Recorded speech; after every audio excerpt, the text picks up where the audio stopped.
So I'm here with Felicity from Wool Shred, and first of all, congratulations on your award. Thank you very much. Can you start us off by giving us a brief overview of what the business is all about? So the business is I sell sustainable British Black Hebridean sheep wool to gardeners, horticulturalists and florists.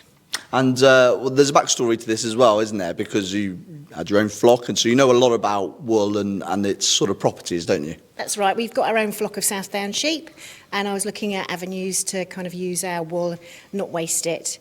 We used to supply to a duvet company, and then I was looking at other ways of doing things with our wool, and I did some experiments, I got some friends and gardeners and neighbours to do some experiments with wool in their garden.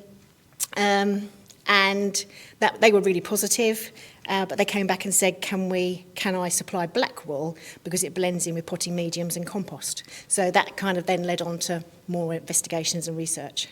And as you said, and as you would go on to say there, it's the Hebridean wool that you source and sell now, and it's important that it all comes from British farms, many smaller farms. I think you said 80 before, farms that you source from. How important is that to you that you're looking after other sort of independent suppliers, as it were?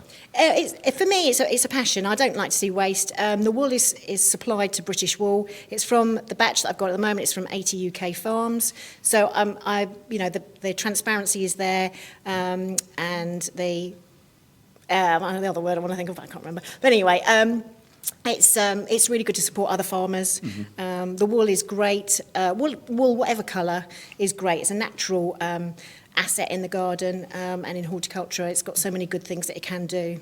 So what are the sort of sustainable properties? And I suppose these could differ depending on what they're being used, what the wool's being used for, whether it's gardening or something else. So what are the key sort of sustainable or eco-friendly properties of it? So the eco-friendly properties, it's a natural slug and snail repellent. Okay. It can be used for lining hanging baskets. For the hot summers that we're expecting with climate change, etc., it's great for water retention in pots, containers and baskets. So you can mix it in with your potting mediums, your compost, your peat-free compost, and it will aid with water retention.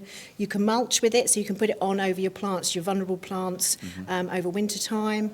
You can use it as capillary matting, a substitute for vermiculite. It's great as a substitute for moss. So there is been a positive reaction from florists last autumn, and they're using it for wreath making instead of moss. And finally, obviously, you've got a growing customer base. It's a growing business, Wool Shred is, but you're looking to forge more into the wholesale sort of market as well. What are your plans there? What are you aiming for? The plans for 2024, I'm out with the Plant Fair Roadshow. So they're a lovely collective of independent plant nurseries from the southeast. So I'm going to be with them in Sussex over the next 6 months. And I supply to places like Great Dixter, House and Gardens, small independent plant nurseries in Sussex and Surrey. So I'm looking to kind of expand Wool Shred out further beyond Sussex and Surrey. Well, congratulations on your award, and thanks very much for speaking to us today, Felicity. Thank you very much. Thank you.